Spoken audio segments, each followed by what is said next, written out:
কাল রাতেই চলে গেলাম গুরুবাইদের বাড়িতে পাঠ কীর্তনে। তো সকাল সকাল আপনাদের সাথে ব্লগটা শেয়ার করে দিলাম, আর লাস্টে কিন্তু কালকে পাঠের প্রথমের কিছু ভজন কীর্তন আপনাদের সাথে শেয়ার করলাম। তো ভিডিওটা শেষ পর্যন্ত দেখবেন, আশা করি আপনাদের ভীষণ ভালো লাগবে। তো রাধে রাধে, সকলকে জানাই আমার চ্যানেলে অনেক অনেক স্বাগত। আশা করি আপনারা সকলে খুবই ভালো আছেন, আর আপনাদের আর গোপালের আশীর্বাদে আমিও ভালো আছি। তো সকাল সকাল দেখো অন্নটা দুধটা হয়ে যাওয়ার পরে তারপরে দুধটা ফুটিয়ে নিয়ে আর এদিকে অন্নটা চাপিয়ে দিয়েছি, আর এই যে সবজিগুলো রেখে দিয়েছি এগুলো বানিয়ে নেবো। আর তারপরে কিন্তু চলে গেলাম মা লক্ষ্মীর ঘরটা স্থাপন করে দিতে, আর মা লক্ষ্মীর ঘরটা স্থাপন করা হয়ে যাওয়ার পরে চলে গেলাম টিউশন পড়াতে। টিউশন পড়িয়ে এসে কিন্তু তারপরে রান্না পনিরটা করলাম, আর পনির আলুর রসা করব, আর শাক উচ্ছালু ভাজা করব। তো প্রথমে ফ্রাইং প্যানটা ভালো করে গরম করে সরষের তেল দিয়ে প্রথমে তার মধ্যে তেলের মধ্যে নুন আর হলুদ দিয়ে দিয়েছি, দিয়ে আর এদিকে কিন্তু পনিরগুলোকে ভেজে নিচ্ছি হালকা হালকা লাল লাল করে। আর যা আজকে বেশি কিছু রান্না করছি না, আজকে পনির কালকে দেখলে যে অর্ধেক পনিরটা করেছিলাম, আর আজকে অর্ধেক পনিরটা ছিল বলে আমি ভাবলাম এটা করে নিই, কারণ দুদিন হয়ে গেছে পনিরটা এনেছে, তো নষ্ট হয়ে যাবে ওই জন্য। আর গরমটা যেভাবে পড়ছে ফের, মানে দেখছো আজকে কেমন গরম লাগছে বলো। এই যে কেউ ফেব্রুয়ারি মাস কেউ বলবে বলো, মনে হচ্ছে না মার্চ এপ্রিল মাস চলছে, মানে ঘাম ঘলঘল করে গা থেকে বেরোচ্ছে, আর ফ্যান চালাতেও হয়েছে। আজকে তো আমরা সারা দুপুর ফ্যান চালিয়েছি, এত প্রচণ্ড পরিমাণে গরম লাগছিল। তো যাই হোক, তারপরে দেখো পনিরটা ভেজে নিয়েছি, আর ভেজে নেওয়ার পরে এদিকে উচ্ছাল ভাজাটা করতে বসিয়ে দিয়েছি। আর উচ্ছালে ভাজাটা এই ফ্রাইং প্যানেটা মনে হয় বেশি সময় লাগে আমার মনে হয়, তো এমনি করাই তো মনে তাড়াতাড়ি হয়। তো যাই হোক, এদিকে দেখো উচ্ছালে ভাজাটা হয়ে যাওয়ার পরে নামিয়ে দিয়েছি। আর কিছু আমার গুরু বোনরা এসেছিলো, ওদের সাথে একটু দরকার আলোচনা ছিল, তো কিছুক্ষণ ব্রেক নিয়ে আবার চলে আসলাম রান্নায়। এদিকে দেখো বরবটি আর হচ্ছে আলু দিয়ে পনিরের রসা করবো। আর কদিন ধরে আমার মুখ থেকে খালি সয়াবিন বেরোচ্ছে কেন কে জানে, গোপালের মনে সয়াবিন খাওয়ার ইচ্ছা হচ্ছে। তো যাই হোক, তো তারপরে দেখো এদিকে মশলাটা দিয়ে ভালো করে কষিয়ে নিচ্ছি। আর পনির আলুর রসাটার মধ্যে আর বেশি কিছু দেবো না, একদম মশলা হালকা করে দিয়েছি। আর এদিকে সব রকম মশলা দিয়ে নেড়ে ছেড়ে নিলাম, আর সামান্য একটু জল দিয়ে কষিয়ে নেবো। কষিয়ে নিয়ে তারপরে কিন্তু আমি ভালো করে ঢেকে দিয়ে আলুগুলো সিদ্ধতে রেখে দেবো। আর কেন জানি না এই নতুন আলু আমার একদম ভালো লাগে না, কবে যে পুরনো আলু ভালোভাবে পাওয়া যায় বাজারে তারপরে আমার খেতে হবে।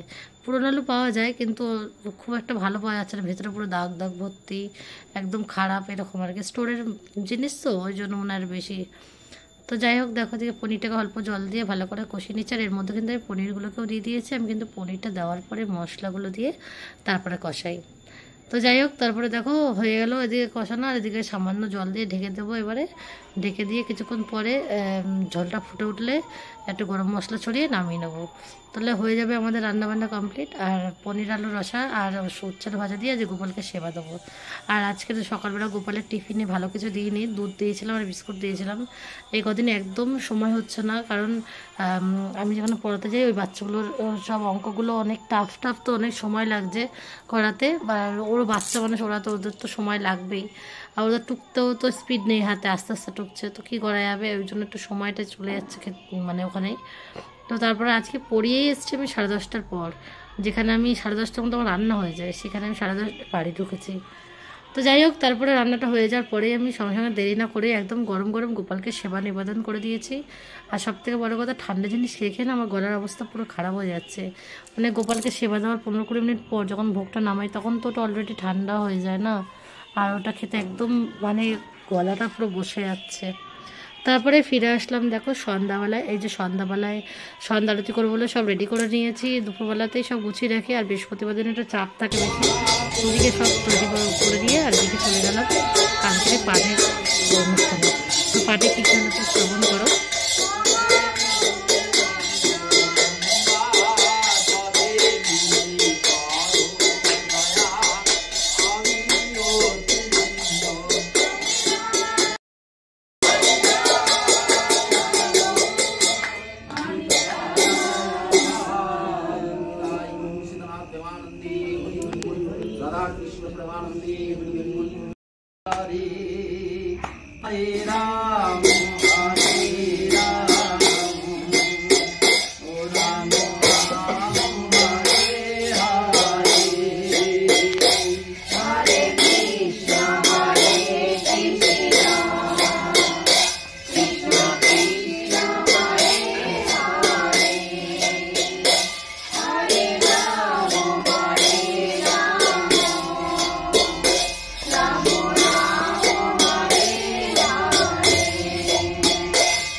তো প্রথমেই শুরুতেই ভজন কীর্তন আর নাম কীর্তন হলো, তো দেখলে তো তোমরা, আর ওটা শ্রবণ করালাম আজকে, কারণ অনেকটা বড় ভিডিও হয়ে যাচ্ছে বলে। তো কালকে আবার একটা নতুন ব্লগে দেখা হবে, ততক্ষণের জন্য রাধে রাধে, শুভরাত্রি, জয় শ্রীরাম।